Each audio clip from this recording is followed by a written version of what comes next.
अब दासी के घर भगवान चले जाए, आपको समझना, लेकिन वो भी प्रतीक्षा करते हैं, वो भी आस रखते हैं कि भगवान मेरे घर में आए। देखिए भगवान ने कभी किसी से भेदभाव नहीं रखा। भगवान कहते मैं तो भक्तों का हूं, चाहे वो फिर किसी भी जात का हो, चाहे वो फिर किसी भी वर्ण का हो। मैं ऐसा नहीं कि ब्राह्मण है तो ब्राह्मण के घर ही जाऊंगा, या क्षत्रिय है तो क्षत्रिय के ही जाऊंगा। भगवान को तो रैदास ने बुलाया। रैदास कौन थे? रैदास जी महाराज जो भगवान के भगत हुए वो कौन थे? जो जूता बनाने वाले रैदास। किसी को कोई हो तो बुरा मत मानना भाई, क्योंकि उसकी भाषा में यही आता है, जाति से चमार थे रैदास, जो जूता बनाता है, उसका कर्म वो है। लेकिन भगवान उसके ऊपर भी रीझ गए। भगवान ने ये नहीं देखा कि ये जाति से शूद्र है। भगवान ने इतना कहा कि ये मेरा भगत है, मुझे जाति से कोई मतलब नहीं है। जात पात पूछे नहीं कोई, हरि का भजे सो हरि का हो। जो हरि को भजता है वो हरि का हो जाता है। इसलिए तो क्या हरिजन, हरिजन का मतलब क्या होता है? जो हरि के जन है, जो हरि को प्रिय है, जो हरि से प्रेम करते हैं, वही हरिजन है। प्रभु आपकी। एक विदुरानी, एक भगत भगवान को बुलाती। भगवान ने कहा कि मुझे रोज विदुरानी बुलाती है, मुझे भी विदुरानी के घर जाना चाहिए। भगवान ने बहाना बनाया। कौन सा? जब महाभारत का युद्ध प्रारंभ नहीं हुआ था, उस समय भगवान शांति दूत बनकर गए, शांति प्रस्ताव लेकर। कहां गए? दुर्योधन के पास। अब दुर्योधन ने भगवान को आते देखा। दुर्योधन ने भगवान को ऊंचा सिंहासन दिया, भगवान के लिए 56 प्रकार का भोजन बनाया। 56 प्रकार का भोजन बनाकर भगवान के लिए सुंदर सोने की थाल, चांदी के बर्तनों में भगवान को भोजन परोसा गया। भगवान ने दुर्योधन से कहा, भाई दुर्योधन, मैं तेरे लिए शांति प्रस्ताव लेकर आया हूं, तो युद्ध मत कर। पांडवों को थोड़ी जमीन दे दे रहने के लिए, एक नगर दे दे। दुर्योधन ने कहा नहीं दे सकता। भगवान ने कहा भाई एक गांव दे दे। बोले गांव भी नहीं दूंगा। भगवान ने कहा गांव में रहने के लिए 5 गिद्ध दे दे। दुर्योधन ने कहा वो भी नहीं दूंगा। भगवान ने कहा भाई एक घर दे दे। वो भी नहीं दूंगा। दुर्योधन ने इतना कह दिया कि मैं बिना युद्ध के पांडवों को एक सुई की नोक के बराबर भी जमीन नहीं दूंगा। मैं तो युद्ध चाहता हूं, जो युद्ध में जीत जाएगा उसी का ही साम्राज्य होगा। भगवान ने कहा भाई ठीक है, तेरी मर्जी, युद्ध करने के तो युद्ध कर, मैं चला। भगवान जब जाने लगे, दुर्योधन ने कहा प्रभु मैंने आपके लिए 56 प्रकार का भोजन बनाया, इसे कौन खाएगा? मैंने आपके लिए चांदी के बर्तनों में, सोने की थाल में भोजन परोसा। भगवान मुस्कुराए।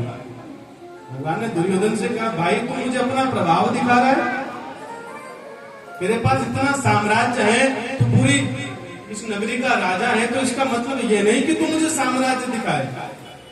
सोने की थाली, चांदी की थाली दिखाकर तू प्रभाव दिखा रहा है। दुर्योधन मैं तुझे बता दूं कि मैं प्रभाव देखकर नहीं खाता। प्रभु आपकी। तो दुर्योधन ने कहा प्रभु खाना तो पड़ेगा। पहले दुर्योधन ने अपना प्रभाव दिखाया, फिर दूसरे बार में दुर्योधन ने कहा प्रभु खाना तो पड़ेगा। क्यों? क्योंकि मैंने इतना 56 प्रकार का भोजन बनाया, इसे कौन खाएगा?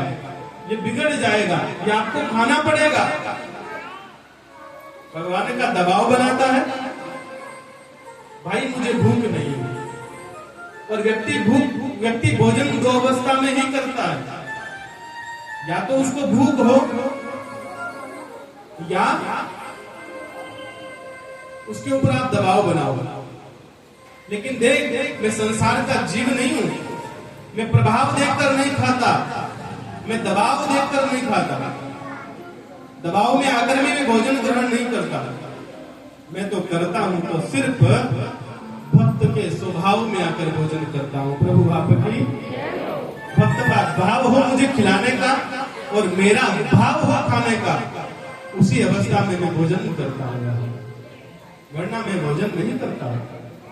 हे दुर्योधन, मैं तुझे बता दूं कि तुझसे पहले मेरा निमंत्रण विदुरानी के घर का आ गया। प्रभु आपकी विदुर जी ने मुझे पहले ही निमंत्रण दे दिया। अब विदुर जी उस सभा में बैठे हैं, उनको पता ही नहीं, लेकिन भगवान ने झूठ ही कह दिया कि मुझे तो निमंत्रण विदुर जी ने दिया। विदुर जी भी सोच में पड़ गए, मैंने कब भगवान से कहा। भगवान ने 56 प्रकार का भोजन त्याग दिया, व्यंजनों को त्याग दिया, सोने की चांदी की थाल को त्याग कर भगवान विदुर जी के घर चले। प्रभु आपकी विदुर जी भागे। विदुर जी समझ गए भगवान चाहते हैं मेरे घर भोजन करें, मैं कितना धन्य हूँ, सौभाग्यशाली हूँ, आज मेरी प्रतीक्षा पूर्ण हुई, आज मैं अपने हाथों से भगवान को भोजन कराऊंगा। विदुर जी उस सभा से उठे, बाजार गए, कुछ मिठाइयां खरीदी, कुछ फल खरीदे। विदुर जी तो बाजार में जाकर सामान खरीद रहे थे, लेकिन भगवान पहुंच गए घर पर। प्रभु आपके घर पर कौन था? विदुरानी थी। किसी भक्त ने बहुत अच्छी बात कही है, विदुर नहीं घर थी विदुरानी, आवत देखत सारग पार। विदुर जी घर नहीं थे, विदुरानी घर थे। भगवान ने जैसे ही दरवाजा बजाया, अंदर से विदुरानी भागी भागी आई, दरवाजा खोला, देखा तो सामने श्याम सुंदर खड़े हैं। प्रभु आपके भगवान को देखते ही विदुरानी की आंखों से झरझर आंसू बहने लगे। ये आंसू कोई साधारण आंसू नहीं है, ये प्रेम के आंसू है, प्रतीक्षा के आंसू है, ये भक्ति के आंसू है। जिसकी मैं प्रतीक्षा कर रहे थे, जिसको मैं बुला रहे थे, आज वो मेरे घर आ गया। कथा इतनी कहती है कि विदुरानी उस समय स्नान कर रही थी, उसने जैसे ही सुना भगवान आए हैं, दरवाजा खोला, अपने अंग का भी ध्यान नहीं रहा, निर्वस्त्र होकर बाहर आ गए। भगवान को ध्यान था कि ये मेरी काकी है, मेरी माँ है। भगवान ने अपना पीताम्बर निकाला, विदुरानी को उड़ा दिया। विदुरानी भगवान को देख रही है, निहार रही है। भगवान ने विदुरानी से कहा कि क्या मुझे दरवाजे पर ही खड़ा रखोगी, अंदर नहीं ले जाओगी? विदुरानी ने हाथ पकड़ा, भगवान को भीतर लेकर गई, भगवान को आंगन में जाकर खड़ा कर दिया। भगवान के आने पर इतनी प्रसन्न है कि उसको अपने देह का भी भान नहीं है, क्या खिलाना है, क्या बिठाना है, क्या बोलना है, कुछ सब भूल गई, बस पागल हो गई। भगवान को निहार रही है, देख रही है। भगवान ने धीरे से कहा, काकी भूख लगी है, भोजन कराओ।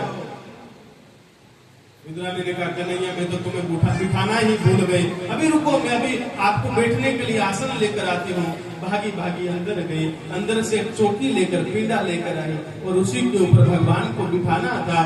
चौकी धरती पर रख दी, लेकिन भक्ति की यह उच्च पराकाष्ठा, ये प्रबल प्रेम। महाराज कथा कहती है, बिठाना तो भगवान को था, लेकिन खुद पिंडे पर, चौकी पर बैठ गई और भगवान को धरती पर बिठा दिया। खुद बैठी है पिंडे माही, प्रभु बैठा रे धरती माही। खुद पिंडे पर बैठकर भगवान को धरती पर बिठा दिया। भगवान ने कहा कि भूख लगी है। विदुरानी भागी भागी अंदर गए हैं। अंदर से पूजा के मंदिर पर कुछ कदली फल पड़े थे, केले पड़े थे, उनको लेकर आई, केले को छीलने लगे, भगवान को निहार रहे, प्रेम कर रहे हैं। ये भक्ति की उच्च पराकाष्ठा है। तथा कहते हैं, केला तो छीला, लेकिन गिरी गिरी तो देत गिराई, छिलका देत हरि मुख माही। गिरी गिरी तो फेंक दी, जो केले का गिर था उसको तो फेंक दिया और छिलका भगवान के मुख में देने लगी। प्रभु लेकिन भगवान भी कितने सहज है, सरल है कि भगवान ने कुछ कहा नहीं, भगवान भी बड़े प्रेम से छिलकों का भोग लगा रहे हैं, मुस्कुरा रहे हैं। और कहते काकी आज इन छिलकों में इतना स्वाद आ रहा है, आज इस भोजन में इतना स्वाद आ रहा है, मानो माता यशोदा के हाथ से मैं माखन खा रहा हूं। आज विदुरा ने भूल गए, मनोदशा को भूल गए। इतने में ही विदुर जी आ गया। विदुर जी ने आकर देखा तो क्या देखा, भगवान छिलके खा रहे, विदुरानी छिलके खिला रही है। विदुर जी को क्रोध आया। विदुर जी ने विदुरानी को खरी खोटी सुनाई। पागल हो गई, तुझे पता नहीं भगवान 56 प्रकार का भोजन त्याग कर आए और भगवान ने हमारे घर को चुना और तूने भगवान को छिलके खिला दिया। अरे पहली बार भगवान हमारे घर आए, उसमें भी तूने छिलके खिला दिए। अरे देवी गिरी खिलाती, ये क्या कर दिया तूने। आज मेरे घर से भगवान रूठ जाएंगे, नाराज हो जाएंगे। विदुर जी महाराज खरी खोटी सुना रहे थे। विदुरानी की आंखों में आंसू आ गए, रोने लगे। कहती है नाथ कन्हैया मुझे क्षमा करना, मैं तो भूल गई थी, मुझे याद नहीं है, मैं तो भूल गई, तुम मुझे कह देते। भगवान ने कहा देवी मुझे भी नहीं पता कि मैं छिलके खाया। ये प्रेम है। भगवान को बहुत बुरा लगा। भगवान ने विदुर जी से कहा विदुर जी काका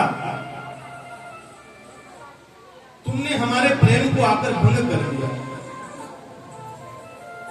मेरी काकी मुझे खिला रही थी और मैं खा रहा था, तुमने बीच में आकर सारे भोजन का मजा खराब कर दिया। और मैं तो ये कहता हूं यदि काकी ने गलती कर दी तो तुम सुधार दो। तुम काकी को खराब होना मत सुनाओ। यदि उन्होंने गलती करके मुझे छिलके खिला दिए तो तुम गिरी खिला दो। विदुर जी आगे बढ़े। विदुर जी ने केले को छीला और विदुर जी महाराज ने भगवान के मुख में गिरी दी। गिरी देत गिरधर मुख माहे, प्रभु बोले गो स्वाहा दिलाए। भगवान के मुख में जैसे ही गिरी दी, जैसे ही गिर को देने लगे, भगवान ने खाया तो जरूर, लेकिन भगवान ने धीरे से कहा विदुर जी जो स्वाद काकी के छिलकों में आ रहा था वो स्वाद तुम्हारे गिरी में नहीं आता। प्रभु आपकी यही प्रेम है, ये सहज प्रेम है, ये सत्य प्रेम है। भाव भगवान के प्रति शुद्ध हो। भगवान तुम्हारे शरीर को, आकार को, सृष्टि को, तुम्हारे घर को तुम्हें नहीं देखते। भगवान को कहते हैं कि जो मुझे बुलाता है, जो मुझे भजता है, उसी के घर में चला जाता हूं। प्रभु आपकी एक छोटी सी कथा और समझना।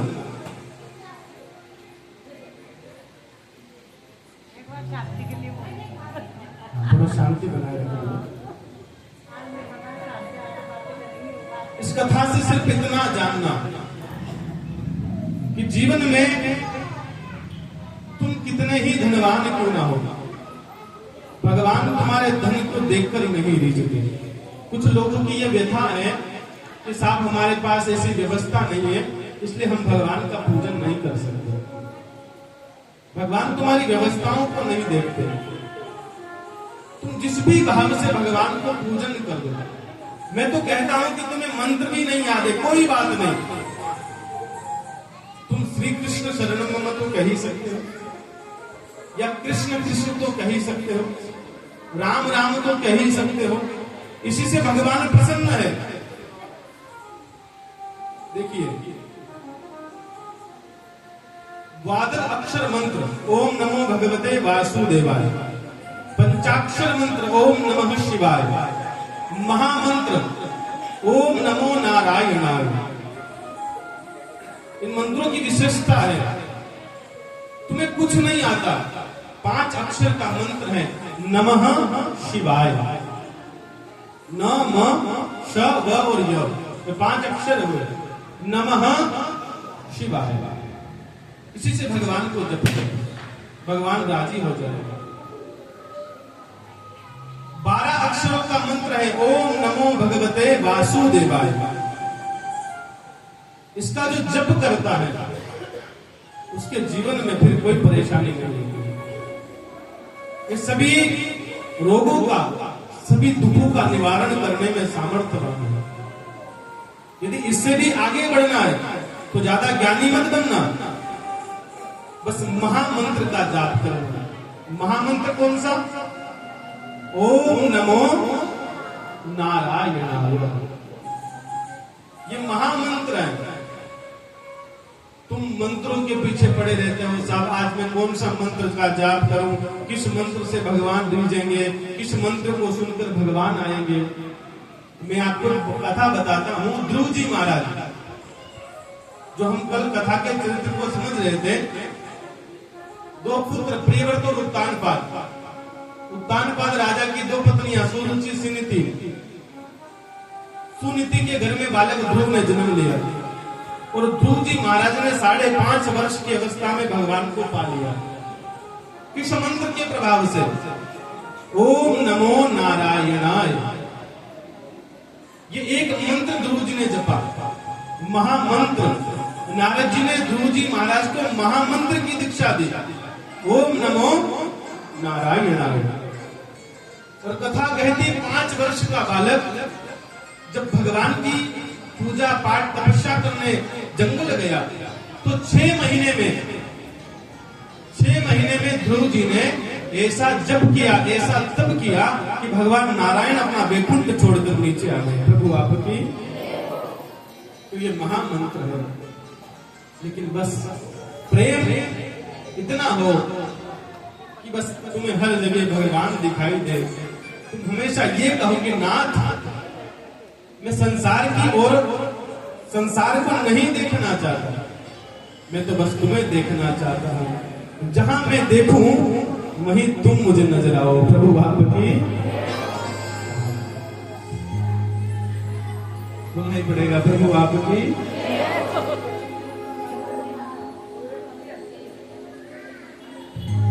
जिधर तुम छुपे हो, जिधर तुम छुपे हो, उधर देखना है। कन्हैया तुम्हें एक नजर देखना है। कन्हैया तुम्हें एक नजर देखना है। ओ कन्हैया तुम्हें एक नजर देखना है। कन्हैया तुम्हें एक नजर देखना है। जिधर तुम छुपे हो, जिधर तुम छुपे हो, जिधर तुम छुपे हो, जिधर तुम छुपे हो, उधर देखना है। कन्हैया तुम्हें एक नजर देखना है। कन्हैया तुम्हें एक नजर देखना है।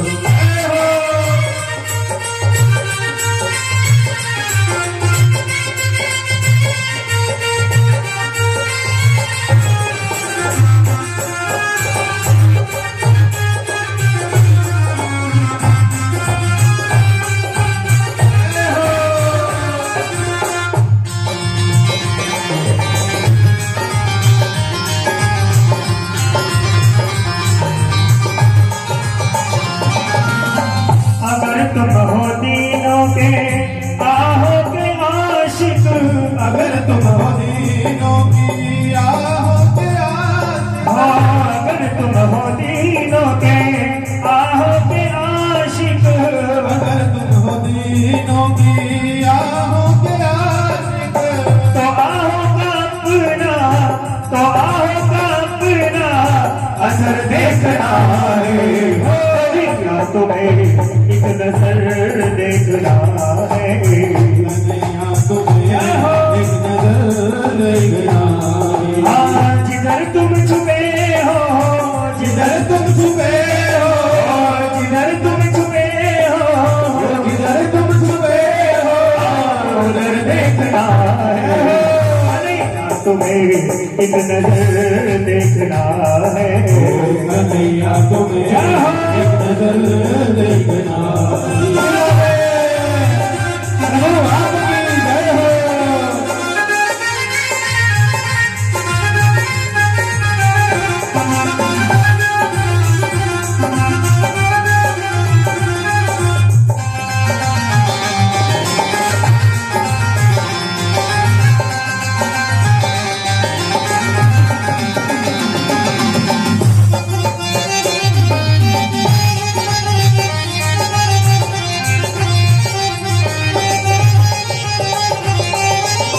उबारा था जिस हाथ ने किस गज को, उबारा था जिस हाथ ने किस गज को, उबारा था जिस हाथ ने किस गज को, उबारा था जिस हाथ ने किस गज को, उसी हाथ का, उसी हाथ का उसी हाथ का देख रहा है।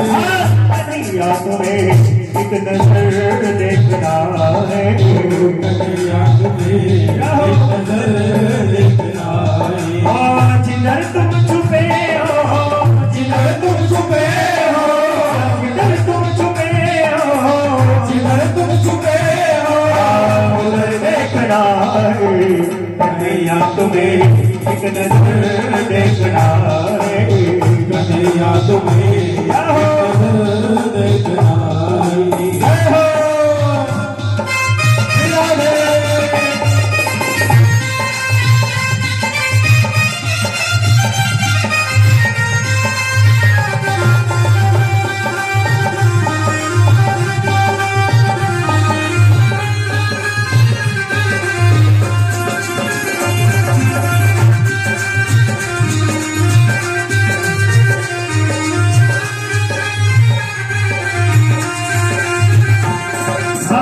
विदुर भिलनी के जो घर तुमने देखे, विदुर भिलनी के जो घर तुमने देखे, विदुर भिलनी के जो घर तुमने देखे, विदुर भिलनी के जो घर तुमने देखे, तो हमको तुम्हारा, तो हमको तुम्हारा, तो हमको तुम्हारा भी घर देखना है।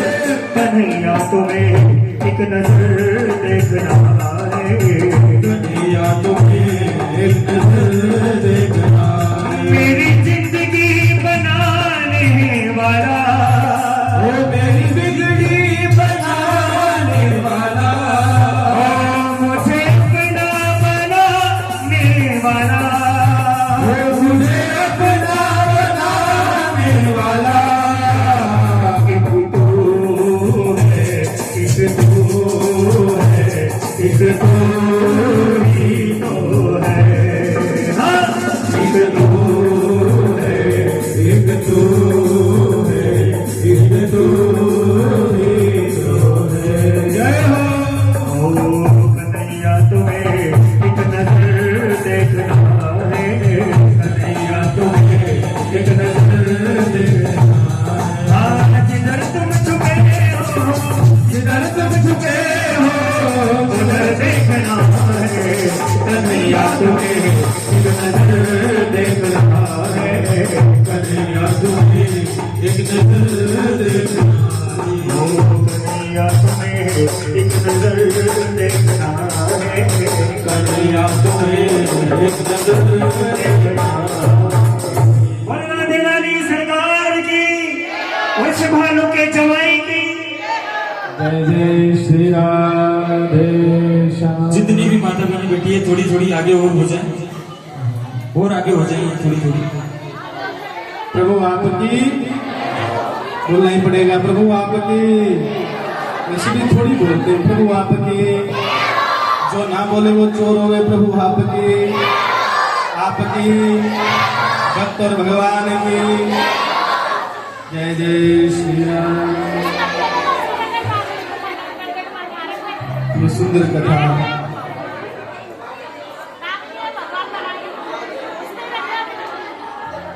थोड़ा सा शांति बनाए रखें, देखिए बातें न करें, सभी थोड़े थोड़े आगे खिसक जाए, थोड़े थोड़े आगे आ जाए। जो पीछे भक्त खड़े होने जगह मिल जाए, हाँ आगे खिसक जाओ। और जगह ना मिले तो एक दूसरे के माथे पे बैठ जाओ।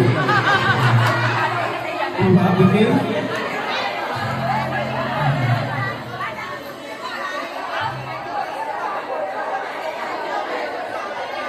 काम को मत करो, शांति बनाए रखें प्लीज। आ जाए अंदर। शांति का परिचय दे। बड़ी प्यारी कथा को हम सुन रहे हैं। भगवान भक्तों के घर चले जाते हैं। जहाँ भक्त ने भगवान को पुकारा और भगवान भागे भागे चले आए। भागवत कथा में एक कथा आती है राजा सत्यव्रत की। कथा को समझना, गहराई से जानना। बड़ी प्यारी कथा है राजा सत्यव्रत की।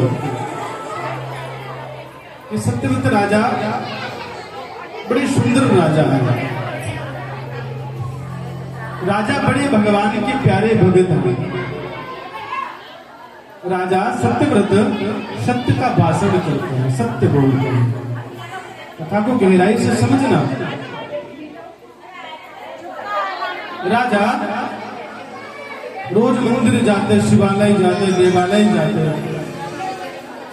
मंदिर जाकर रोज राजा भगवान को प्रणाम करते। राजा का एक नियम और था। राजा रोज सुबह जल्दी उठते, जल्दी उठकर राजा एक सरोवर में जाते।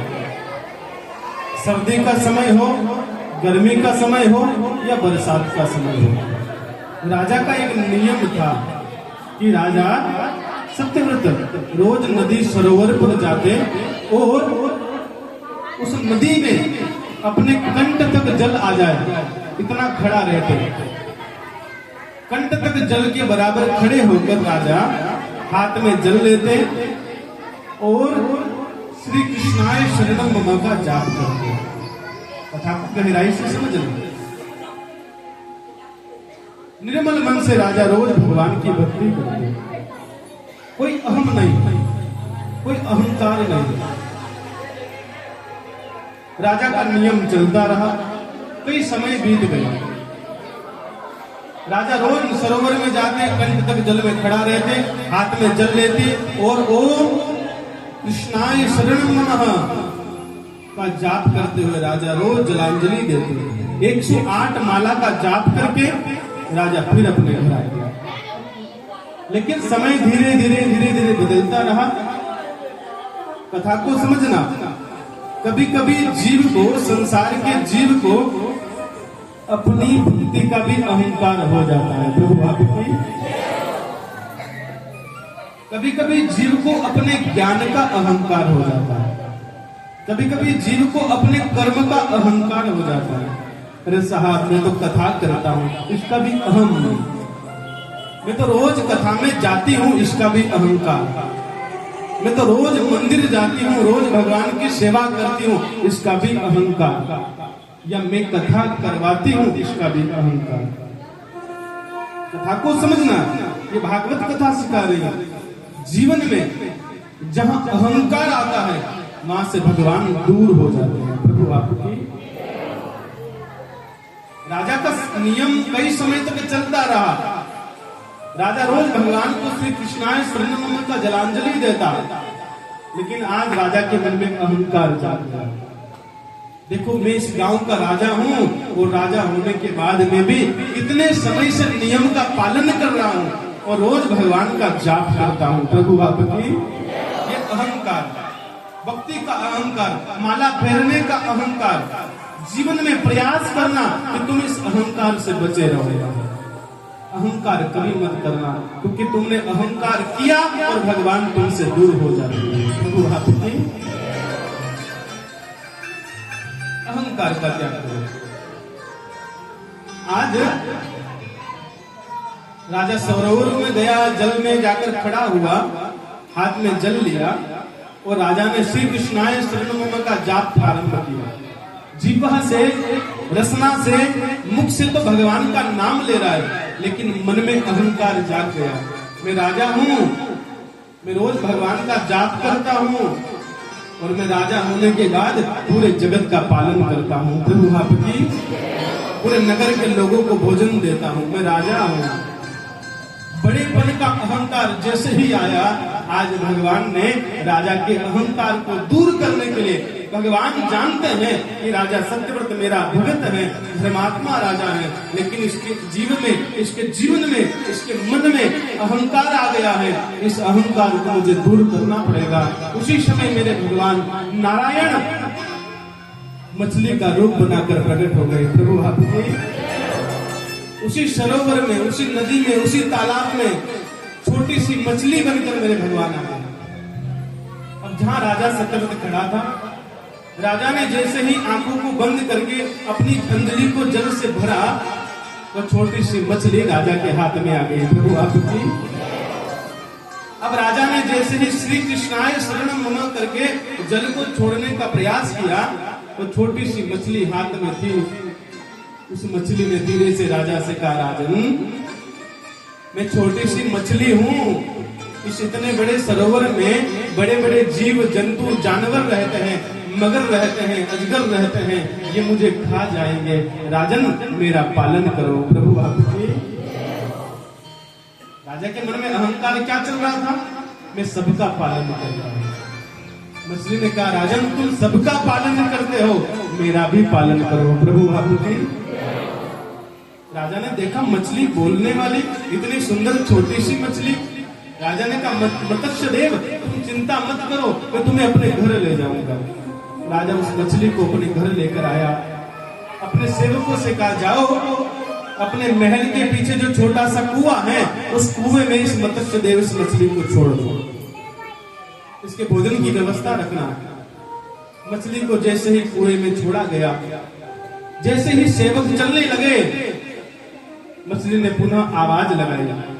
मछली का जो छोटा सा रूप था वो बड़ा हो गया, आकार बड़ा हो गया।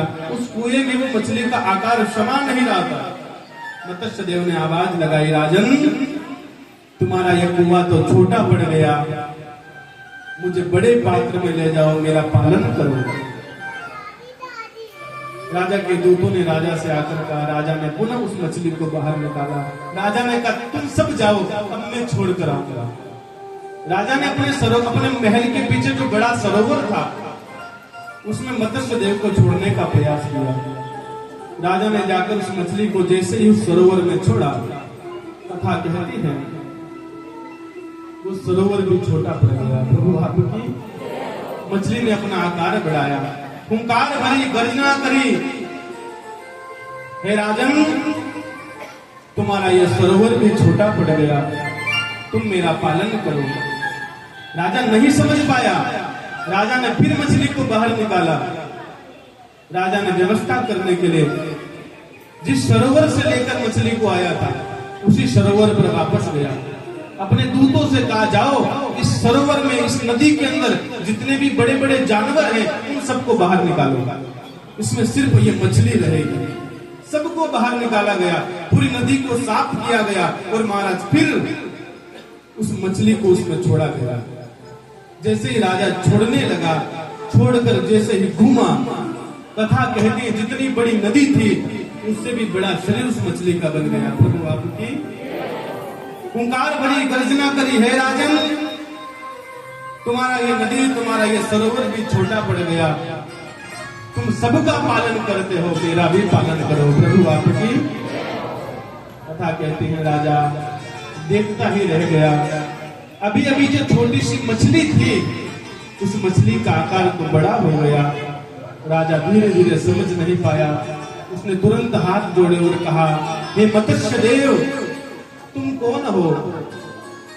अभी अभी तो छोटा सा रूप था, अचानक इतना बड़ा रूप, तुम कोई साधारण नहीं हो सकते, आप मुझे दर्शन दो, आप कौन हो? उसी मछली के भीतर से आवाज आई, राजन तू कहता है कि सबका पालन करता हूं, तो मेरा भी पालन कर। राजा समझ गया मेरे मन में जो अहंकार चल रहा था, उस अहंकार को तिरोहित करने ही शायद भगवान नारायण आए हैं। राजा ने तुरंत कहा, क्या आप मेरे नारायण तो नहीं? उसी समय उस मछली के अंदर से मेरे भगवान नारायण चतुर्भुज हाथ में शंख चक्र गदा पद्म लेकर प्रकट हुए। भगवान ने कहा, हे सत्यदेव तूने सच पहचाना, मैं वही नारायण हूं, लेकिन तूने अहंकार किया था, तेरे अहंकार को तिरोहित करने के लिए मैं आया हूं। राजा सत्यव्रत ने कहा, प्रभु मुझसे भूल हो गई, गलती हो गई, क्षमा करो, मैं कभी अहंकार नहीं करूंगा। जीवन में अहंकार का त्याग करना ही भगवान से मिलना है। जब जीव के जीवन में अहंकार आ जाता है, भगवान दूर हो जाते हैं। अहंकार भगवान को दूर कर देता है, भगवान के पथ से, भगवान के मार्ग से भटका देता है। जिसने भी अहंकार किया भगवान दूर हो गए। सत्यभामा ने एक बार अहंकार कर लिया। सत्यभामा भगवान की पत्नी है, लेकिन सत्यभामा ने भगवान का अहंकार कर लिया, क्योंकि भगवान सबसे अधिक सत्यभामा से प्रेम करते हैं। ये सत्राजित की कन्या है सत्यभामा, और बड़ी सुंदर है। भगवान कृष्ण स्वर्ग से जो पारिजात पुष्प लेकर आए थे, वो भी सत्यभामा को भगवान ने दिया, बड़ा सुंदर। तो सत्यभामा को लगा शायद भगवान मुझसे ज्यादा प्रेम करते हैं। तो एक दिन अहंकार आ गया, भगवान का अहंकार। भगवान कहते हैं जो अहंकार करता है उससे मैं दूर चला जाता हूं। भगवान ने एक दिन लीला रची। भगवान ने नारद जी को बुलाया, नारद जी से कहा, नारद जी आज एक लीला करनी, खेल खेलना है। नारद जी ने कहा जो आज्ञा। बोले मेरे घर मांगने आओ। नारद जी चले गए बैकुंठ, जहां माता सत्यभामा भगवान के साथ। नारद जी ने जाकर सत्यभामा से राधे राधे किया। सत्यभामा ने कहा, नारद जी आप मेरे घर आए हो, मैं हमेशा तुम्हें भिक्षा देती हूँ, धन देती हूँ, लेकिन आज मैं तुम्हें कुछ और देना चाहती हूँ। तो नारद जी ने कहा क्या देना चाहती हूँ? कि पहले मुझे एक बात बताओ कि हम जिस वस्तु का दान करते हैं वो हमें अगले जन्म में प्राप्त होती कि नहीं होती? नारद जी ने कहा यदि इस जन्म में आपने 1 रुपया दान किया तो अगले जन्म में वो 10 रुपए के रूप में मिलेगा, और इस जन्म में यदि तुमने कुछ अच्छा दान किया तो अगले जन्म में वो और बढ़कर मिलेगा। तो सत्यभामा ने सोचा कि इस जन्म में तो भगवान मुझे मिल गए, अगले जन्म में ही यही भगवान मुझे मिले, इसलिए ऐसा करती हूँ भगवान का ही दान कर देती हूँ। प्रभु आपकी। सत्यभामा ने नारद जी से कहा, नारद जी आज मैं भगवान का दान करना चाहती हूँ। नारद जी ने कहा ठीक है कर दो, पर बिना संकल्प के नहीं, पहले संकल्प करना पड़ेगा। सत्यभामा ने कहा ठीक है। अब सत्यभामा ने हाथ में जल लिया, संकल्प किया कि आज मैं इस तिथि में, इस बार में, इस नक्षत्र में कृष्ण की पत्नी सत्यभामा मेरे पति कृष्ण का दान करती हूँ। प्रभु आपकी। नारद जी ने संकल्प ले लिया, और जैसे ही संकल्प लिया नारद जी ने भगवान का हाथ पकड़ा कि चलो। सत्यभामा ने कहा कहां ले जा रहे हो? बोले तुमने दान कर दिया, अब मैं लेकर जाऊंगा। बोले कहां ले जाओगे? बोले मेरी सेवा करवाऊंगा। मैं दान लेकर जा रहा हूं, यदि तुमने दान दे दिया तो वो धन मेरा हो गया, अब मैं उस धन का कुछ भी करूं। तुमने कृष्ण का दान किया है, ये कृष्ण मेरे हो गए, मैं चाहूं कि उनसे सेवा करवाऊं, अपने कपड़े धुलवाऊं, अपनी चप्पल साफ करवाऊं, अपना नौकर बनवाऊं, अपना खाना बनवाऊं, जो मेरी मर्जी होगी वो करवाऊंगा। सत्यभामा रोने लगी, कृष्ण को मुझसे दूर मत ले जाओ। भगवान ने कहा देखो सत्यभामा, दान तुमने किया है, अब तुम्हारा अधिकार इस पर नहीं है। सत्यभामा ने खूब रोई। सत्यभामा ने नारद जी से कहा नारद जी इसके बदले कुछ और ले लो। नारद जी ने कहा क्या दोगी? सत्यभामा भगवान को नहीं समझ पाई, उसने भगवान के बदले हीरे मोती माणक देने की बात कही। बोले भगवान के बराबर में तुम्हें हीरे मोती जेवरात खोल दूंगी। एक तराजू मंगाया गया, एक पलड़े में भगवान कृष्ण को बिठाया और दूसरे पलड़े में द्वारिकापुरी में जितना भी सोना चांदी हीरे मोती जितने भी जेवर थे वो सारे रख दिए, लेकिन भगवान का पलड़ा ऊपर नहीं होता। द्वारिका का समस्त सोना रख दिया गया, समस्त धन रख दिया गया, लेकिन महाराज भगवान का पलड़ा ऊपर नहीं होता। नारद जी ने कहा देवी अब क्या करोगे? इनके बराबर धन देना चाहती हो तो दो, अब धन भी खत्म हो गया। सत्यभामा रोने लगी, नारद जी के पैर पकड़ लिए। नारद जी, मुझसे गलती हो गई, क्षमा कर दो, अपराध हो गया। भगवान के सामने गई, भगवान के हाथ जोड़े, हे नाथ मैं समझ नहीं पाई, मैंने गलती में तुम्हारा दान कर दिया, मुझसे दूर मत जाओ। मैं अभिमान कर गई थी कि तुम मुझसे प्रेम करते हो। भगवान ने सत्यभामा को क्षमा किया है। नारद जी की तरफ इशारा किया लीला को समाप्त करने का।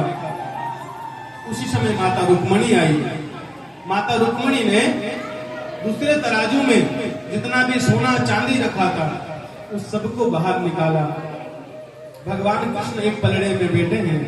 माता रुक्मणी बाहर गई, बगीचे से एक तुलसी का बिरवा लेकर आई, तुलसी मंजरी लेकर आई, तुलसी पत्र लेकर आई।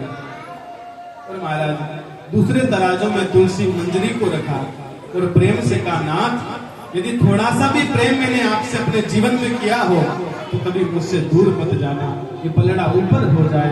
बस प्रेम के वशीभूत आकर मेरे भगवान ने लीला को पूर्ण करने के लिए समस्त सोना चांदी जो भगवान को नहीं तोल सका, एक तुलसी के पत्र में भगवान तुल गए।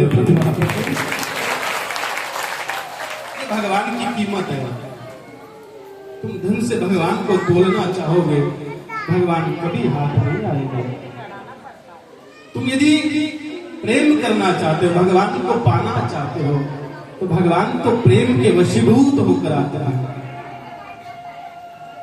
प्रेम संसार का जीव भगवान से नहीं कर सकता,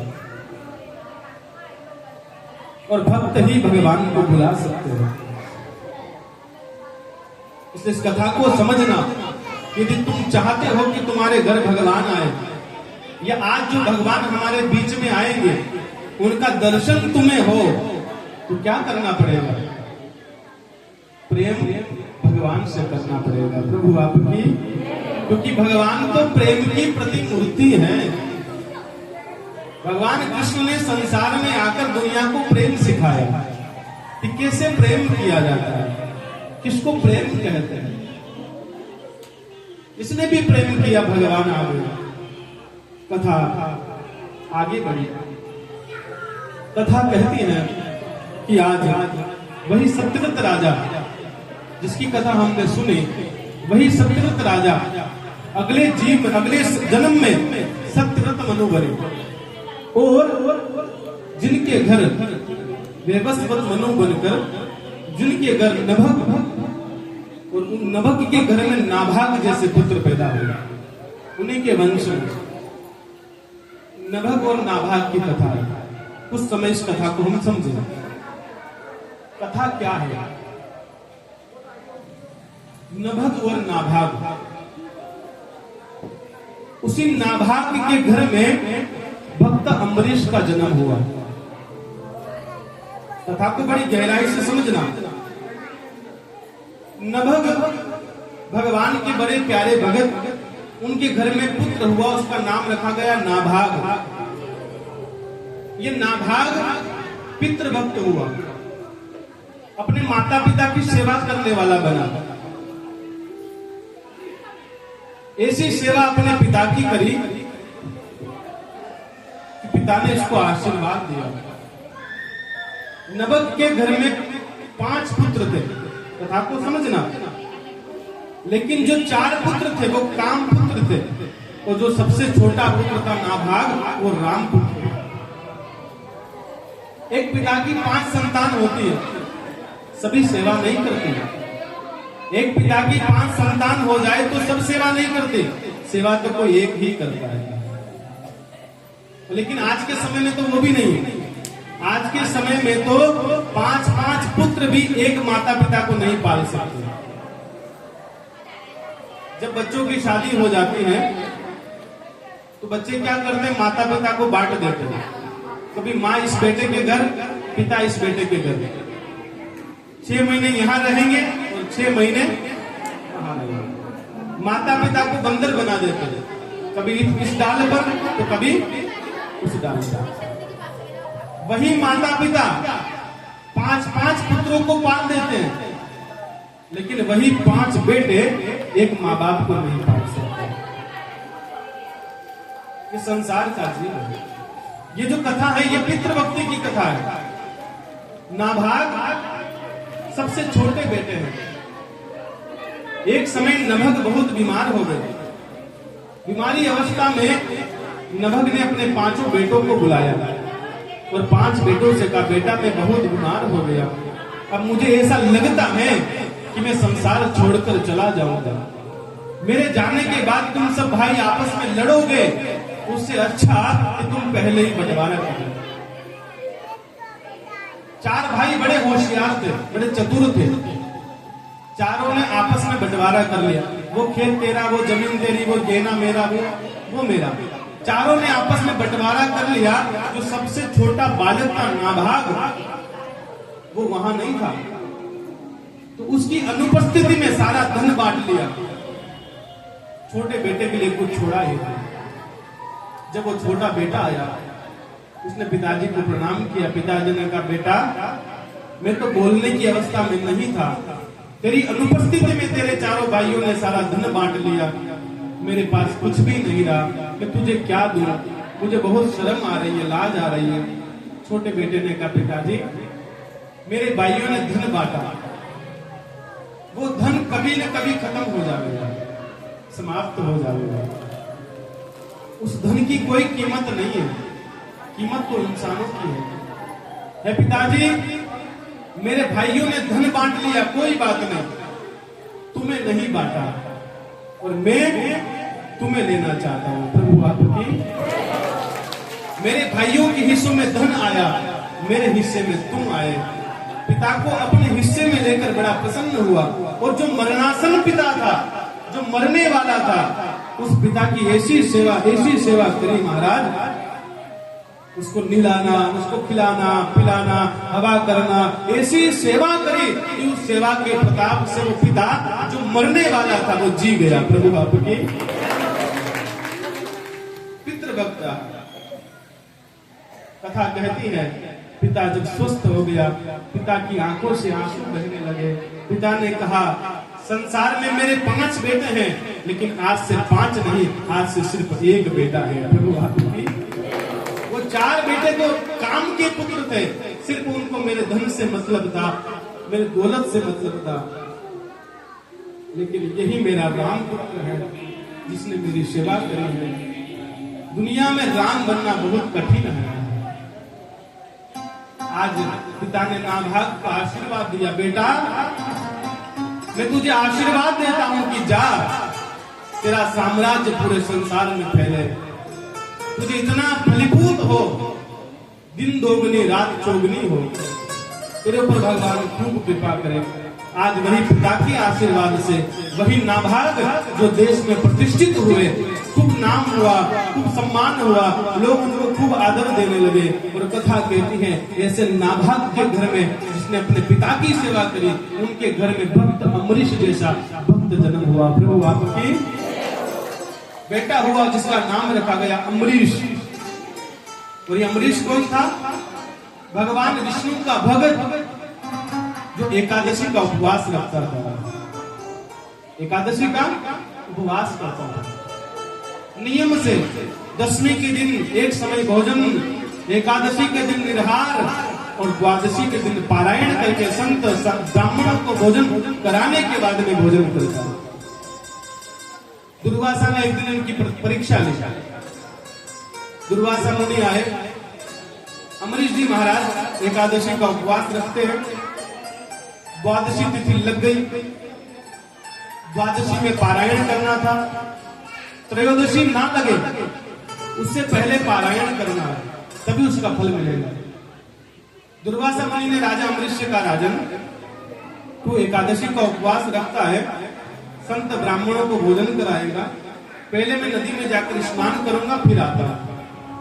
दुर्वासा ने परीक्षा ली, जान करके लेट कर रहे हैं, त्रयोदशी तिथि लग जाए उसकी प्रतीक्षा कर रहे हैं।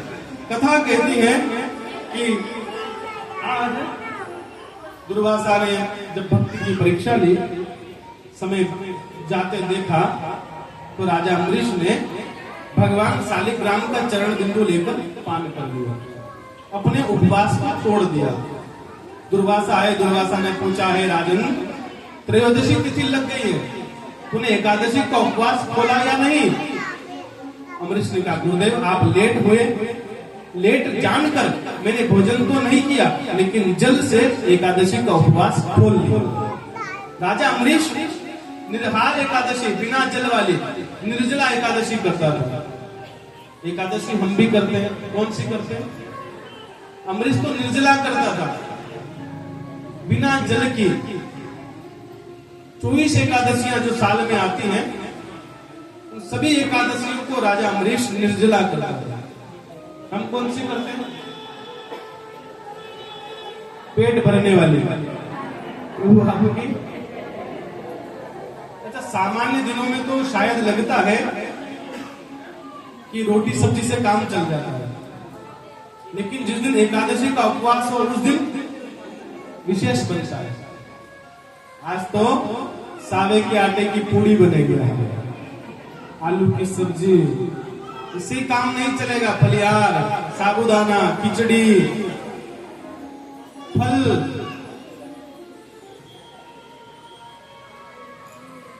कथा कहते हैं कि 11 प्रकार के जहां तक फल ना मिले या 11 प्रकार का फलहार ना मिले, वहां तक एकादशी नहीं होती। प्रभु आपकी। दूसरे दिन तो शायद सामान्य दिनों में तो तुम भूखा भी रह लेते होंगे, उस दिन बिल्कुल भूखे नहीं रहते। बोले आज तो एकादशी है, बात बात में एकादशी, दूध भी ज्यादा लेंगे आज के एकादशी में, चाय पीने पड़ेगी। बोले दूध ज्यादा लाना। बोले क्यों? क्या आज एकादशी है।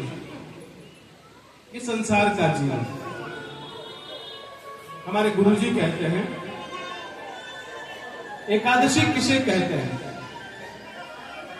एकादशी में उपवास किया जाता है, व्रत नहीं किया जाता है। क्या किया जाता है? उपवास। उपवास का अर्थ है उपधनवास। संधि विच्छेद करोगे तो क्या आएगा? उपधनवास। वास का अर्थ होता है रहना,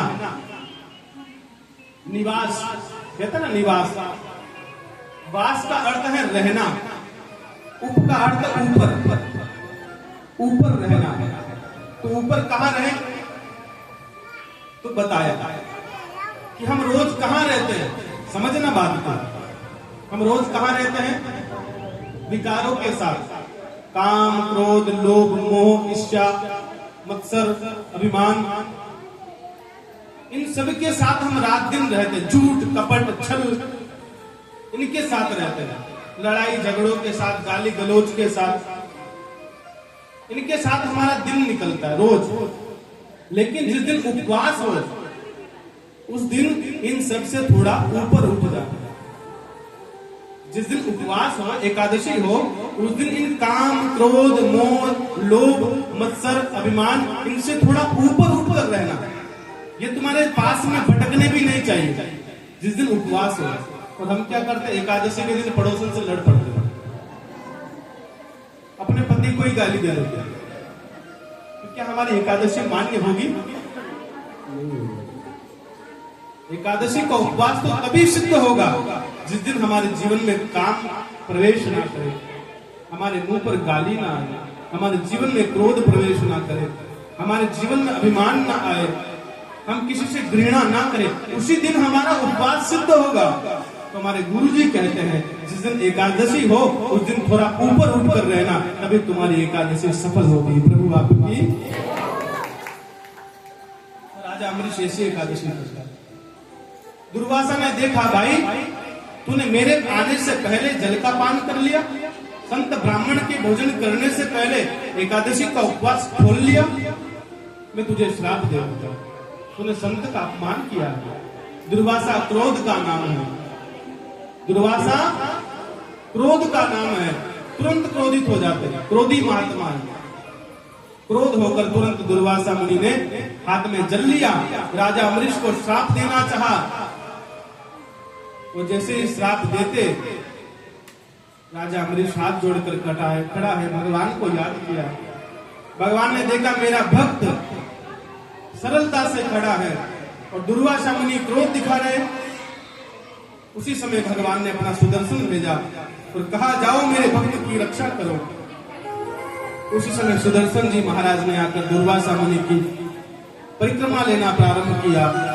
3 परिक्रमा लेकर दुर्वासा मुनि के पीछे पीछे भागने लगे सुदर्शन जी महाराज। दुर्वासा मुनि प्राण बचाने के लिए आगे आगे भागने लगे, पीछे पीछे सुदर्शन। दुर्वासा मुनि भागते भागते भागते ब्रह्मा के पास पहुंचे। ब्रह्मा से कहा, हे ब्रह्मदेव मेरी रक्षा करो, भगवान विष्णु का सुदर्शन मुझे मार देगा। ब्रह्मा ने कहा, भाई मैं तेरी रक्षा नहीं कर सकता क्योंकि ये भगवान विष्णु का सुदर्शन है। बोले कैसे बचाया जाए? बोले शिव के पास चला जाए। दुर्वासा मुनि भागते भागते महादेव के पास आए। महादेव ने भी हाथ जोड़ लिए, भाई मैं भी तेरी रक्षा नहीं कर सकता। बोले अब कैसे नहीं, मेरे प्राणों का बचना कैसे होगा, मेरे प्राण कैसे बचेंगे? भागते भागते विष्णु के पास गए। हे नारायण, ये तुम्हारा आयुध, तुम्हारा सुदर्शन मुझे मार डालेगा, मेरी रक्षा करो, मुझसे गलती हो गई, भूल को क्षमा करो। भगवान नारायण ने भी हाथ जोड़ लिया। भगवान ने कहा, मेरा सुदर्शन जरूर है लेकिन ये मेरे भक्तों की रक्षा के लिए गया हुआ है। यदि अपने प्राणों को बचाना चाहते हो तो राजा अम्बरीश के पास जाकर माफी मांगो। दुर्वासा मुनि भागते भागते पुनः राजा अम्बरीश के पास आए। राजा अम्बरीश से कहा, हे राजन, मुझसे गलती हो गई, भूल हो गई, क्षमा कर दे, अब आगे से ऐसा नहीं होगा। मैंने तेरी परीक्षा लेनी चाहिए लेकिन तू वास्तव में नारायण का भक्त है, मुझे क्षमा कर दे। उसी समय दुर्वासा मुनि को राजा अम्बरीश ने क्षमा किया और सुदर्शन जी महाराज को वापस भेज दिया। दुर्वासा की रक्षा भगवान ने कर ली। इस कथा का अर्थ इतना है कि जीवन अम्बरीश की तरफ भगवान के हवाले कर दो। अम्बरीश का जीवन भगवान के सहारे है, भगवान के हवाले है। राजा अम्बरीश निरंतर भगवान से कहता, नाथ मैं तो चाहता हूं कि मेरे हाथों को बस तू थामे रखना, कहीं मैं डूब ना जाऊं, कहीं मैं बीच मझधार में फंस ना जाऊं, कहीं मैं नदी में भटक ना जाऊं, मार्ग में खो ना जाऊं। तो आइए हम भी भगवान से प्रार्थना करें, नाथ हमारे हाथ को तू पकड़ना। प्रभु आपकी। अच्छा, कौन कौन अपने हाथों को भगवान का पकड़ाना चाहते हैं? सभी।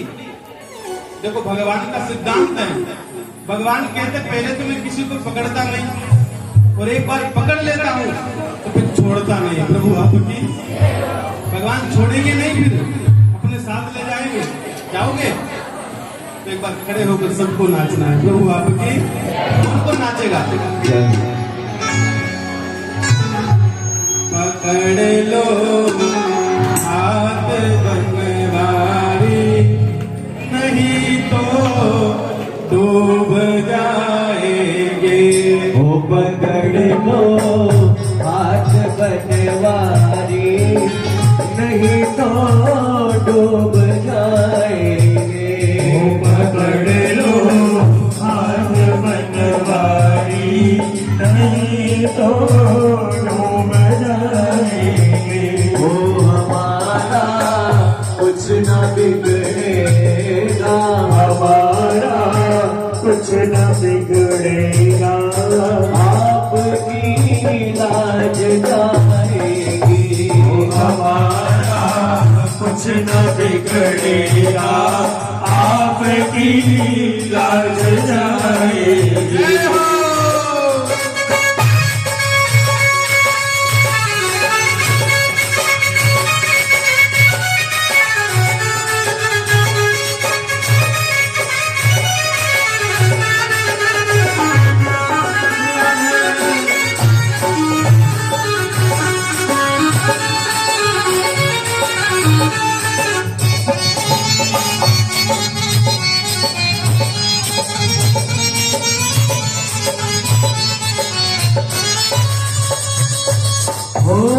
धरी है पाप की गठरी, हमारे सिर पे ये भारी। धरी है पाप की गठरी, हमारे सिर पे ये भारी। वो धरी है पाप की गठरी, हमारे सिर पे ये भारी। धरी है पाप की गठरी हमारे सिर पे आई। भजन पापों काहे भारी, भजन पापों काहे भारी, भजन पापों काहे भारी, भजन पापों काहे भारी। इसे कैसे उठाएंगे, पकड़ लो हाथ बनवारी, नहीं तो डूब जाएंगे।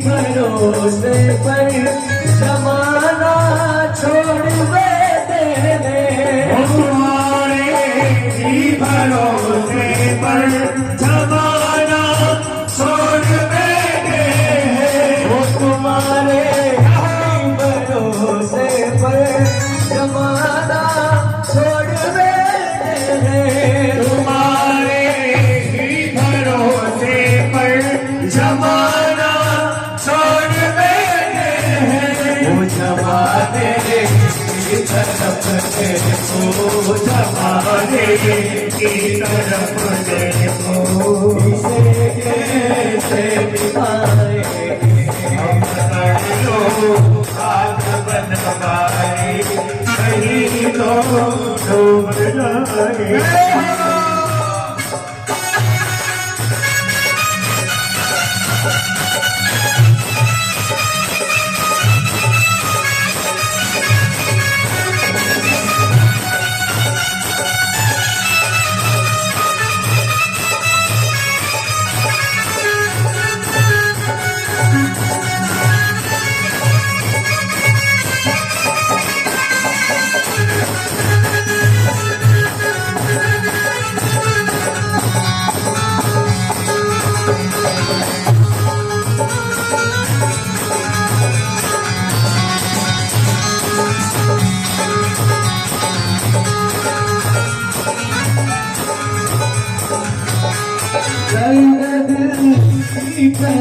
किसने सहारा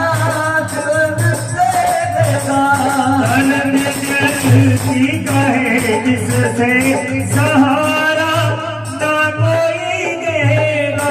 दर्द दिल की कहे किसने सहारा न कोई देगा, दर्द दिल की कहे जिससे सहारा ना कोई देगा। सुनोगे आप मनमोहन, सुनोगे आप मनमोहन, सुनोगे आप ही मोहन, सुनोगे आप ही मोहन। और किसको सुनाएंगे, सुनोगे आप ही मोहन, किसको सुनाएंगे। पकड़ लो हाथ बनवारी, नहीं तो डूब जाएंगे। पकड़ लो हाथ बनवारी, नहीं तो डूब जाएंगे।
आप बन जाओ नैया पार हो जाए हे भैया आप बन जाओ कि नैया पार हो जाए ओ पकड़ लो हाथ बनवारी नहीं तो डूब जाएंगे ओ मैंने मोहन को बुलाया है वो आता होगा ओ मेरे मोहन को बुलाया है वो आता होगा हाँ मैंने मोहन को बुलाया है वो आता होगा ओ मेरे मोहन को बुलाया है वो आता होगा तुम में आना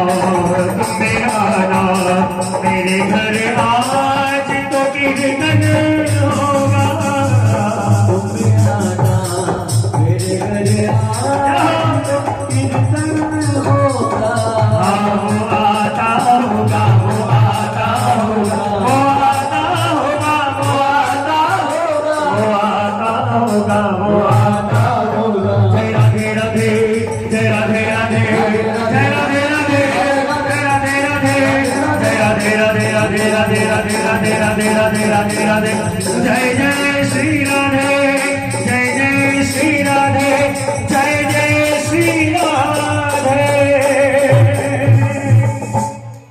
जय जय श्री राम। प्रभु आपकी बोलना ही पड़ेगा। प्रभु आपकी ऐसे भी थोड़ी बोलते हैं प्रभु आपकी, ऐसे भी नहीं बोलते प्रभु आपकी। जो ना बोले वो चोर हुए। प्रभु आपकी एक माला तो फेरनी पड़ेगी। प्रभु आपकी आपकी और भगवान की भगवान की बड़ी प्यारी मधुर कथा आज के विश्राम सत्र पे चल रही है। आज हमारे बीच में भगवान आने वाले हैं। भैया भगवान के आने की तैयारी करी। भगवान के आने की तैयारी करी।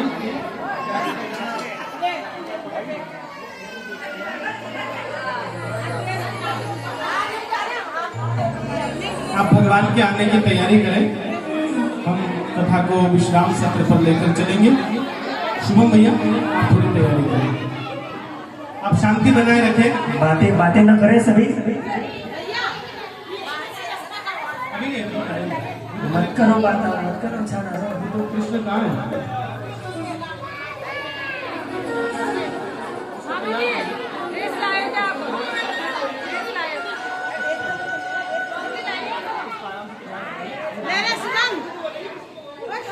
हाँ, आप शांति बनाए रखें। थोड़ी देर बाद भगवान कृष्ण का जन्म हमारे बीच में होगा। देखिए भगवान कन्हैया द्वापर में आए, लेकिन उससे पहले भगवान राम आए। भगवान राम पहले आए हैं, कृष्ण बाद में आए हैं। तो हम कथा को अंतिम विश्राम सत्र पर लेकर चले। श्रीमद् भागवत के नवम स्कंद में श्री राम कथा का वर्णन हुआ। श्री राम कथा भगवान की थोड़ा शांति बनाए रखिए। आप आगे बैठकर बोलेंगे, कथा में डिस्टर्ब होता है, तो अपने आप कर लेंगे, सब कर लेंगे। एक बात को सिर्फ एक ही बार में खत्म करें तो बहुत अच्छा है। भगवान राम पहले आए हैं। भगवान राम का जो कुल है वो इक्ष्वाकु कुल है। कथा को समझना। मनु महाराज जिनके घर में एक पुत्र पैदा हुआ, उसका नाम रखा गया इक्ष्वाकु। इसी पुत्र के कारण भगवान के कुल का नाम इक्ष्वाकु कुल पड़ा है। इसी कुल के अंदर मानधाता जैसे पुत्र पैदा हुआ और मानधाता के घर में सगर जैसे सम्राट चक्रवर्ती राजा पैदा हुआ। सगर के 60,000 पुत्रों का कपिल मुनि के दृष्टि के कारण ये 60,000 पुत्र जलकर राख हो गए। कैसे हुए? कथा को थोड़ा समझना। गंगा धरती पर क्यों आई? सगर के 60,000 पुत्र जलकर राख हो गए। किसने किया? कपिल मुनि ने किया। कथा का सूत्र कहता है कि सगर ने, राजा सगर ने एक अश्वमेध यज्ञ किया। राजा सगर इतने सम्राट, इतने चक्रवर्ती, इतने धर्मात्मा राजा थे कि वो कई अश्वमेध यज्ञ कर चुके थे। कई अश्वमेध यज्ञ कर दिए उन्होंने। जब राजा का प्रताप बढ़ने लगा तो इंद्र को चिंता हो गई। देखिए, कुर्सी का सबको डर लगता है, अपने पद का सबको डर बना रहता है। अभी कोई वार्ड का पार्षद है, कथा को समझना। यदि अभी वर्तमान समय में कोई वार्ड पार्षद है तो उसको चिंता बनी रहती है कि कहीं ऐसा ना हो कि कोई दूसरा पैदा हो जाए और मेरी कुर्सी चली जाए। समझना। तो इंद्र देवताओं के राजा है और जो 100 अश्वमेध यज्ञ कर लेता है वो इंद्र बन जाता है। इंद्र को चिंता हुई कहीं ऐसा ना हो कि सगर 100 यज्ञ पूरे कर ले और मेरी कुर्सी चली जाए और सगर राजा बन जाए। इंद्र को चिंता हुई। इंद्र हमेशा अपनी कुर्सी को बचाने के लिए गलत कर्म करता है। राजा तो है, देवताओं का राजा तो है, लेकिन अपनी कुर्सी के पद के लिए हमेशा कुछ न कुछ करता रहता है। तो उसने क्या किया? इंद्र ने ब्राह्मण का वेश बनाया, धरती पर आया और सगर ने जो अश्वमेध यज्ञ का घोड़ा छोड़ा था, यदि ये पूरे संसार में घूमकर मेरे पास वापस आ गया तो मेरा यज्ञ पूर्ण हो गया। तो इंद्र ने सोचा ये यज्ञ पूर्ण नहीं होना चाहिए। इंद्र ने ब्राह्मण का वेश बनाया, उस घोड़े को चुराया, रास्ते में बीच में उस घोड़े को पकड़कर कपिल मुनि के आश्रम में ले जाकर बांध दिया। अब घोड़ा कपिल मुनि के आश्रम में, घोड़ा जब वापस घूमकर नहीं आया तो सगर ने अपने पुत्रों से कहा जाओ ढूंढ कर लाओ घोड़ा कहाँ है। सगर के पुत्र ढूंढते ढूंढते ढूंढते 60,000 पुत्र ढूंढते ढूंढते कपिल मुनि के आश्रम में पहुंचे। वहां जाकर देखा तो क्या देखा? कपिल मुनि के आश्रम में घोड़ा बंधा हुआ था। सगर के पुत्रों ने अपने घोड़े को छोड़ने का प्रयास किया। हमारा घोड़ा है, जैसे ही छोड़ने लगे तो कपिल मुनि को लगा ये चोर है, ये मेरे आश्रम से घोड़ा चुराने आए हैं। कई समय से मेरे आश्रम में जो घोड़ा बंधा है ये इस घोड़े को चुराने आए हैं, चोर हैं। कपिल मुनि को क्रोध आया, वो क्रोधाग्नि से लाल होकर अपनी आंखों से तेज छोड़ा और महाराज कथा कहती कपिल मुनि के तेज में सगर के 60,000 पुत्र जलकर राख हो गए।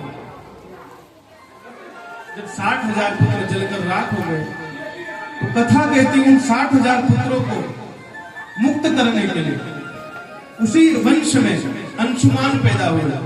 उन्होंने माता गंगा की खूब तप किया, माँ गंगा धरती पर नहीं आई।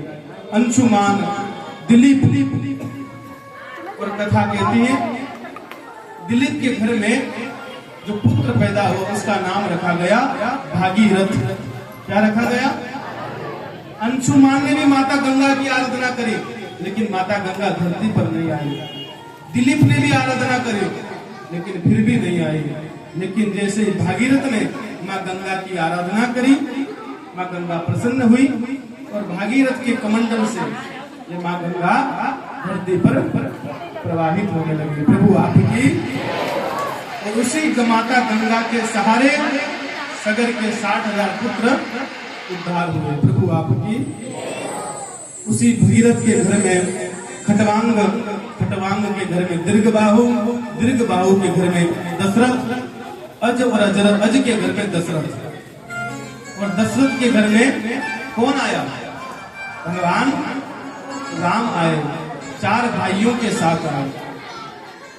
राजा दशरथ जिनके कोई संतान नहीं थी, इनकी 3 रानियां हैं, कौशल्या, सुमित्रा और कैकेयी। कुलगुरु वशिष्ठ ने राजा दशरथ को पुत्रेष्टि यज्ञ का वचन दिया कि भाई पुत्रेष्टि यज्ञ करो, सुझाव दिया। गुरु के कहने पर राजा ने पुत्रेष्टि यज्ञ किया। यज्ञ के अंदर से भगवान अग्नि नारायण प्रकट हुए, खीर लेकर आए, प्रसाद लेकर आए और कहा राजा, हे राजन, अपनी तीनों रानियों को खिला दो। उसी प्रसाद को आधे भाग को माता,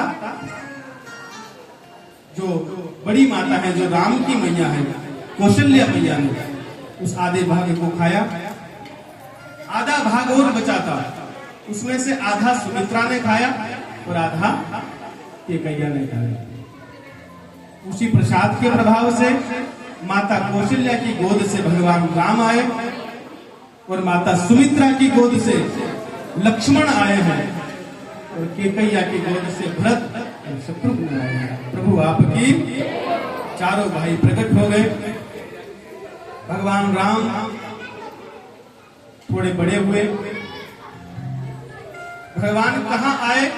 अवध में आए, अयोध्या में आए। कहाँ आए? अयोध्या में आए। अयोध्या का अर्थ क्या होता है? अवध, जहां पर कभी वध ना हो, या जहां कभी लड़ाई ना हो, जहां कभी झगड़ा ना हो, उसी का नाम अवध। और जहां लड़ाई झगड़ा नहीं होता वहीं राम आते हैं। प्रभु आपकी। और तुम्हारे घर में रोज महाभारत, भगवान कैसे आएंगे? भगवान राम आए हैं। भगवान थोड़े बड़े हुए। भगवान का एक नियम है, प्रातः काल उठकर रघुनाथा, माता पिता गुरु नावै माता। भगवान छोटे से हैं, लेकिन रोज उठते हैं, उठकर अपने माता पिता को प्रणाम करते हैं। मैं भी इस कथा के माध्यम से आपसे निवेदन करूंगा कि अपने बच्चों को ऐसे संस्कार दो कि बच्चे बिना कहे किसी को प्रणाम करें। हमें अपने बच्चों को कहना पड़ता, भाई प्रणाम कर। पहले ये नहीं था, पहले बच्चे अपने आप प्रणाम करते थे। यदि घर में कोई बड़ा आता, कोई मेहमान आता, कोई गुरु आता, तो बच्चे प्रणाम करते थे। लेकिन आज के समय में यदि कोई आ रहा है तो आ रहा है, जा रहा है तो जा रहा है, बच्चे बस लगे हैं। उनको प्रणाम करने की कोई बहाना नहीं। उनको कहना पड़ता, बेटा प्रणाम कर, फिर भी नहीं करते। तो एक ट्रेन में कथा समझना छोटी सी। एक ट्रेन में एक महात्मा सफर कर रहे थे। जिस सीट पर महात्मा बैठे थे, उसी सीट पर एक परिवार बैठा था। उनका एक छोटा बच्चा था साथ में। अब महात्मा बैठे थे। महात्मा और उस परिवार की आपस में बातें चलने लगी। महात्मा ने कहा, भाई मैं वहां रहता हूं, मेरा वहां आश्रम है, ऐसा वैसा सारी बातें बताई। उस परिवार ने सारी बातें सुनी और फिर अपने बच्चे से कहा कि बेटा महात्मा को प्रणाम कर। बच्चे ने मना कर दिया, मैं नहीं करूंगा। परिवार ने कहा, गुरुजी क्या बताए, मेरा बच्चा ही नालायक है। महात्मा ने मुस्कुरा कर कहा, नालायक बच्चा नहीं है, नालायक तो तुम हो। उसने कहा हम? बोले छोटा सा बच्चा है, तुम इसको नालायक कह रहे हो? 2 घंटे हो गए हम आपस में साथ में बैठे हैं, तुम दोनों बड़े हो, तुम दोनों ने मुझे प्रणाम नहीं किया और बच्चों से आशा रखते हो कि बच्चा मुझे प्रणाम करे। तुम यदि मुझे प्रणाम करते तो बच्चा देखकर अपने आप मुझे प्रणाम करता। बच्चा नालायक नहीं है, नालायक तो तुम हो। इसलिए कथा का सूत्र यह है कि पहले तुम करो। तुम जब करोगे तो तुम्हें देखकर बच्चे भी वैसा ही करेंगे। तो बात की बाप तो रोज शाम को अपने घर आकर बोतल का ढक्कन खोलता है और बच्चे से कहता, बेटा दारू मत पीना। बेटा कहता, तू तो पीता और मुझे मना करता। तो महाराज कथा का सिद्धांत यह है कि पहले तुम सुधरो, पहले हम सुधरे और फिर जग को सुधारेंगे। खुद बीड़ी पीते हो, खुद सिगरेट पीते हो, खुद दुर्व्यसन करते हो और लोगों को ज्ञान देते हो। महाराज कहाँ से फलित होगा? पहले तुम सुधर जाओ, जो देखेगा वो अपने आप सुधर जाएगा। प्रभु आपकी। तो भगवान राम रोज उठकर माता पिता को प्रणाम करते हैं। प्रातः काल उठकर रघुनाथा, माता पिता गुरु नावई माथा। थोड़े भगवान और बड़े हुए, भगवान ने गुरु ग्रह पढ़न गए रघुराई, अल्पकाल विद्या सब पाई। भगवान गुरु के घर पढ़ने गए, अल्पकाल में सारी विद्याओं का अध्ययन किया। जब विद्याओं का अध्ययन करके भगवान वापस आए तो पुनः गुरु ने आकर भगवान राम को अपने यज्ञ की रक्षा के लिए ले जाना चाहा। भगवान राम यज्ञ की रक्षा के लिए गए हैं और वहीं गुरु के साथ मिलकर मेरे भगवान राम जनकपुर गए हैं। कथा को जल्दी लेकर चले क्योंकि ये राम कथा है और राम कथा बड़ी विशाल है। हम यहाँ कौन सी कथा करने आए? भागवत। और यदि भागवत को छोड़कर राम कथा करने लगे तो 9 दिन लग जाएंगे। तो 9 दिन का खर्चा फिर बढ़ जाएगा। तो अभी तो इस बार भागवत हम सुनेंगे। तो भगवान राम जनकपुर गए और वहां माता जानकी का स्वयंवर हुआ। उसी जानकी के स्वयंवर में भगवान राम ने धनुष भंग किया है। धनुष भंग करके मेरे भगवान माता जानकी को विवाह करके माता सीता का विवाह होकर भगवान राम के साथ माता अवध आ गई, अयोध्या में आई है। कुछ समय के बाद भगवान को राजा बनना था। सुबह तो भगवान को राजा बनना था और उससे एक रात पहले ही माता कैकेयी ने राम के लिए वनवास मांगा। राजा दशरथ वचन के पक्के थे। रघुकुल रीत सदा चले आई, प्राण जाए पर। दशरथ के प्राण चले गए पर वचन नहीं जाने दिया। राम को वनवास हो गया। साथ में लक्ष्मण जी, माता सीता वनवास को चले हैं। जहां पर केवट ने भगवान राम को नाव में बिठाकर नदी पार करवाया। देखिए, इस संपूर्ण राम कथा में केवट बहुत भाग्यशाली है। संपूर्ण राम कथा के अंदर ये जो केवट है ये छोटी जात का है। काम क्या है? नाव चलाना। नाव चलाकर आजीविका चलाता है, लोगों को इस पार से उस पार पहुंचाता है। पूरी राम कथा में ये नाविक, ये केवट बड़ा भाग्यशाली है। भगवान राम जब नाविक के पास गए, केवट के पास गए, बोला भाई इस पार से उस पार कर दे। तो केवट ने मना कर दिया।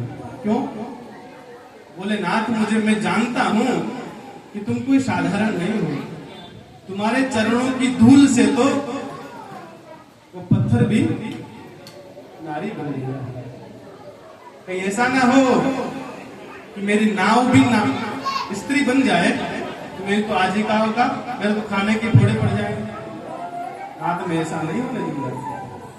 फिर योजना निकाली, क्या किया जाए? बोले पैर को धो लिया जाए। उस केवट ने भगवान के पैरों को धोया। पैरों को धोकर भगवान के चरणामृत को पी गया। भगवान ने कहा भाई अब बिठा ले। बोले प्रभु अभी तो मैंने पिया है, अभी मेरी पत्नी पिएगी। फिर भगवान के पैर पे, फिर अपनी पत्नी को पिलाया। अपने संपूर्ण परिवार को भगवान का चरणामृत पिलाया। तो इस केवट को भगवान का चरणामृत मिल गया। ये बड़ा भाग्यशाली है। भगवान ने कहा भाई अब इस पार से उस पार कर दे। तब नाविक ने, तब केवट ने भगवान को बिठाया और भगवान को इस पार से उस पार कर दिया। केवट ने कहा प्रभु मैंने तो आपको गंगा नदी पार करा दी, पर जब मैं मर जाऊं तब मुझे वो नदी, दोनों का काम एक है। भगवान ने कहा भाई तेरा और मेरा एक ही काम है।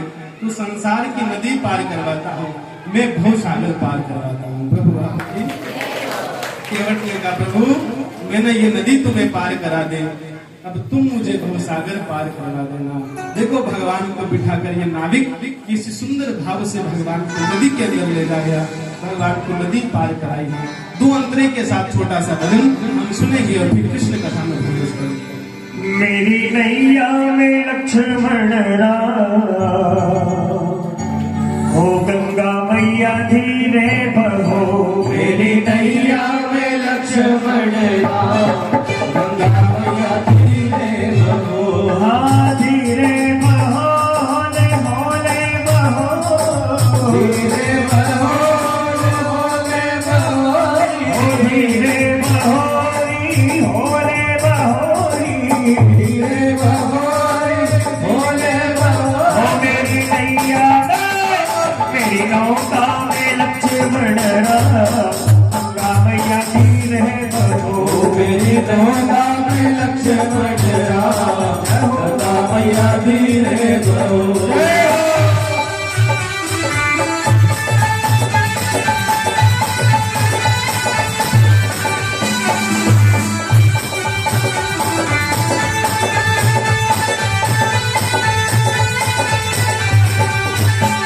वो कौन की गंगा कौन की नैया, कौन की गंगा कौन की नैया, कौन की गंगा कौन की नैया। कौन की गंगा कौन की नैया। वो किसके है, हाँ किसके है लक्ष्मण राम, गंगा मैया धीरे बहो। मेरी नौका में लक्ष्मण राम, गंगा मैया धीरे बहो।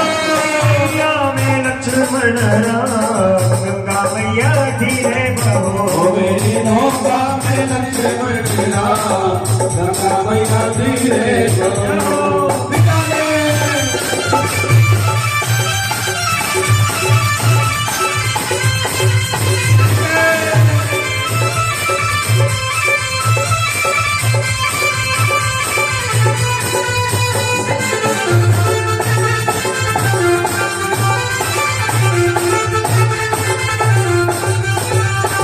केवट की नैया भागीरथ की गंगा, केवट की नैया भागीरथ की गंगा, केवट की नैया भागीरथ की गंगा। केवट की नैया भागीरथ की गंगा। दशरथ के लक्ष्मण राम, गंगा मैया धीरे बहो। राजा लक्ष्मण के लक्ष्मण राम, गंगा मैया धीरे बहो। गंगा मैया धीरे बहो, गंगा मैया धीरे बहो, गंगा मैया धीरे बहो। बोल गंगा महारानी की।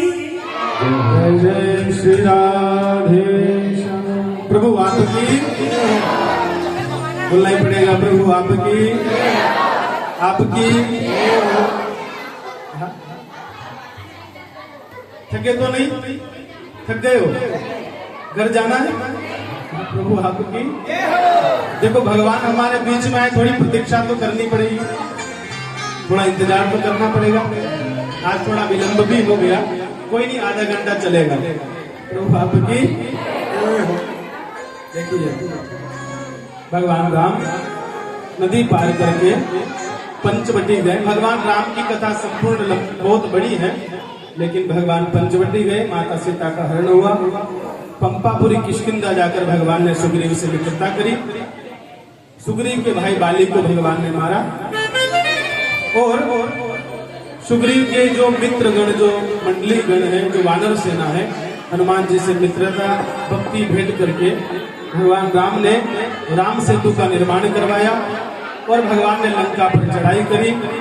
लंका में रहने वाले रावण का विनाश किया। माता सीता को लेकर भगवान पुनः अयोध्या नगरी में आ गए। प्रभु आपकी। आइए एक श्लोक में पूरी रामचरितमानस को पूर्ण करते हैं। आदो राम तपोवनादिगमनम् हृत्वा मृगतकाञ्चनम् वैदेही हरणं जटायुमरणं सुग्रीव सम्भाषणम् बाले निग्रह ग्रहणं समुद्रतरणं लंकापुरी दहनं पश्चात् रावण कुंभकर्णहननं मेते रामायणम्। संपूर्ण रामचरितमानस का विश्राम है। आइए अब श्री कृष्ण कथा में प्रवेश करते हैं। बोले कृष्ण कन्हैया लाल की जय हो।